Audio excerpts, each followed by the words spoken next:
Presidential candidate RFK Jr. joins me now. What do you think happened down there in Lower Manhattan today? I think, Jesse, that it is going to backfire. This conviction is going to backfire on the Democrats. I think every time that President Trump has been indicted, that his approval ratings actually increase, his popularity increases. I think there's a large number of Americans who are going to see this as the politicization of and the weaponization of the enforcement agencies. And I think it's going to hurt. It's bad for our democracy. I think the Democrats feel like they have, the DNC feels like it has a candidate that cannot win fair and square in the polls. And so they have to win in the courts. They have to win by clearing the deck and getting their other opponents out of the race. I'm not a fan of President Trump's, but I want to win. I want to beat him in a campaign on a level playing field. I want to talk about his issues, about locking down the economy, shutting down 3.3 million businesses, about running up a $34 trillion debt, about engaging us in forever wars and doing favors for Wall Street. I don't want to beat him in a courtroom. I think it's not good for our country, and I think it's really going to backfire on the Democrats. Well, I think maybe you have a little bit more honor than the sitting president, that's for sure. Your uncle was the head of the DOJ and then eventually was ensnared in similar vicious, elite, and very dangerous circles, your father and your uncle. Do you see any similarities with what's going on now today?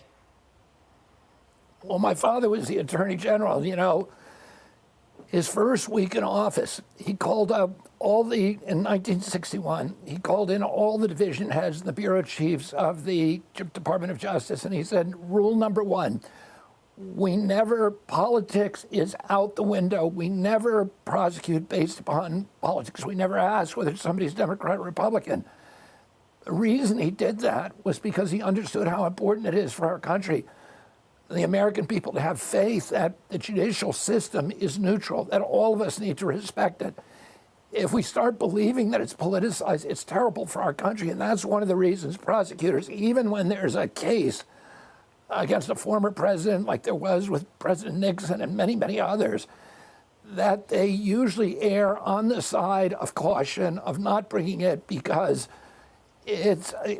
we risk making ourselves look like a third world country, like a banana republic, where nobody really actually runs the election. If there's somebody who's going to run against you, you get rid of them one way or another. And and this was part of our history in England when the king was running it, he'd choose his prime minister and his parliament members, and people who ran against them, he would lock them up. So this was a sensitivity that we had from the beginning, that we need to be very, very careful about separation of powers. Well, RFK Jr., you know why that they're getting away with it is because the media lets them. If we had a fair press in the United States, they wouldn't even be tempted to pull these stunts. They wouldn't be trying to incarcerate their rivals and indict people for threatening their power. It's the media that's letting them get away with it because they're just not held accountable in the court of public opinion. Yeah, I agree with that, Jesse. I think there's tribalism in the media, and a lot of them have forgotten what journalism is. A lot of them have forgotten about what integrity is.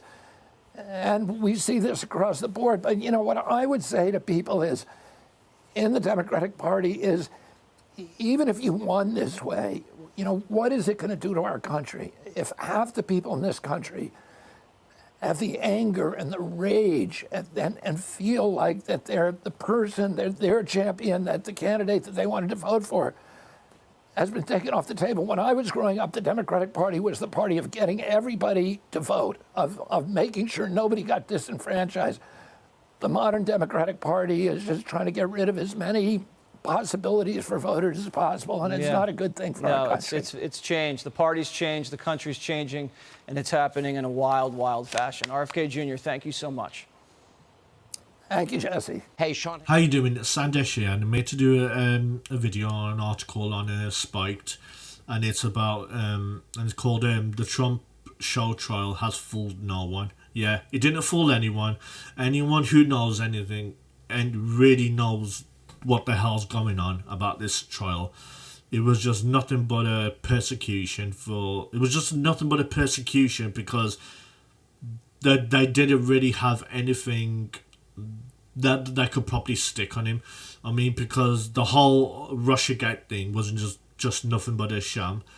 I'm gonna get into the article, but before I do, if you could follow me on X, YouTube, Rumble, and Odyssey as well, if you don't mind, please. Anyway, here we go. The first criminal trial of a US president is now over, and so perhaps is millions of people's faith in the impartiality of the American legal system. Yeah, I don't think it was just felt in as far as the American people that felt it, even though that they've obviously felt it the most. But I think people around the world who know that this is just pathetic knows that, yeah, the people's faith in general is just like it's just nothing but a sham. It's a joke. Yesterday in Manhattan, New York City former president and current Republican presidential candidate Donald Trump was convicted on all 34 counts on falsifying business records. The origin of the show trial lies with porn star Stormy Daniels, who claimed she had an affair with Trump, which he strenuously denied, was threatening to go public with her story during the 2016 election campaign. Trump's then lawyer paid her to stay quiet. Trump is no saint. Trump is certainly no saint. Of course he isn't. Yet no saint. And there are plenty of legit reasons not to want him anywhere near the White House again. But what was done to him in the Manhattan courtroom goes well beyond good faith debate. That's the thing. It was like he never stood a chance. Many commentators have pointed out the lengths, the flaws in how this case was handled. This ranges from flagrant violations by the prosecution during the trial to bizarre rulings from the judge, including blocking a witness who could have exonerated Trump from the charge of federal election violation. Even the very premise of the case that categorized hush money payments to his lawyer as legal expenses was not only illegal but also a felony was patently absurd. The act of falsifying business records is itself usually just a misdemeanor and was outside the statute of limitations anyway, but this was transformed into a more serious felony charge with some legal jiggery-pokery. This case was so obviously political that even a blind toddler could see it. The daughter of the presiding judge, New York State Supreme Court Justice Huan Merchant, I think that's what it says, is an executive of a political consulting firm which counts among its clients some of Trump's biggest adversaries. That includes Democratic Senator Adam Schiff, who led the first impeachment trial against former president in 2020. According to the New York Post, Democratic politicians who are clients of Merchant's daughter have even referenced her father's case in their fundraising emails. As reported in the New York Times this week, the state's case was that an agreement Mr. Trump struck with the National Enquirer to buy and bury unflattering stories was a subversion of democracy perpetrated by a covert arm of the 2016 Trump campaign. The prosecutor added that the fraud deceived voters in a coordinated fashion, preventing the American people from deciding for themselves whenever they cared that Mr. Trump slept with a porn star or not. Is there nothing these people won't call an attack on democracy? This is made all the more ironic by the fact that the hush money case itself is one of the most obvious attacks on American democracy in the nation's history. So squashing an unflattering story about yourself during an election campaign is against democracy now. But throwing a series of criminal trials against a popular presidential candidate is fine. What planet are these people living on? They don't care about you, and they obviously don't live on the same planet as normal people. This blatant hypocrisy seems completely lost on the American commentary. The New York Times editorial board proclaims the trial was a remarkable display of the democratic principles that Americans prize. On MSNBC, a guest fond of American, I think that's what it says, I have a man crush on him. If you looked in the dictionary for judicial temperament, that's what you get. The media elites have vastly misjudged the public mood here. The legal hounding of Trump is only making his base more committed to him. Ever the showman, Trump wasted in no time in turning this miscarriage of justice into an opportunity to bolster his brand, which has now expanded to include the beloved American archetypes of outlaw and folk hero. Immediately after the verdict was announced, Trump's fundraising website crashed, apparently due to an influx of donations. That doesn't surprise me. More people are going to be more on the side of Trump now than ever before. Clearly, it will take more than a few trumped-up charges to dull Trump's appeal. America's political and media classes have been waging a covert war on working-class citizens for decades now. They have. But convicting on the flimsiest of charges a man who is popular among millions of working Americans has brought that war into the open. If they can get Trump, I can hear blue-collar men and women across the nation saying to each other right now, they can get anyone. Yes, this is not just about Trump.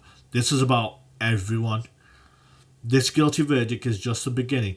Trump's sentencing is set for 11th of July, and in the meantime, 3 other criminal cases against him trundled on. It's going to be a long, hot summer. Yeah, this trial and everything against Trump has been nothing but a sham. It's been nothing but a sham. Yeah, I'm not the biggest Trump fan, but do have some respect for him.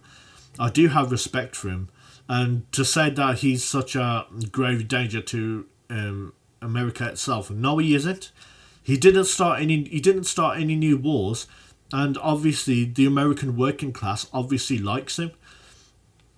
And I think when he wanted to be president in the first place, back in just before he got elected, I think his whole campaign was mainly based on the fact that I'm going to create jobs. I remember, and it's no surprise that minorities love Trump. It doesn't surprise me at all. And what this is going to do is going to get him even more voters, more than ever before, to be on his side. More than ever before, that's what's going to happen. This is going to backfire spectacularly. Anyway, thanks for watching this video. Please like, comment, subscribe in this video, and please comment if you're a Trump supporter or you're not, or what you thought about this show trial as what I called it, because that's what it accurately is. Anyway, thanks for watching this video, and I'll see you soon.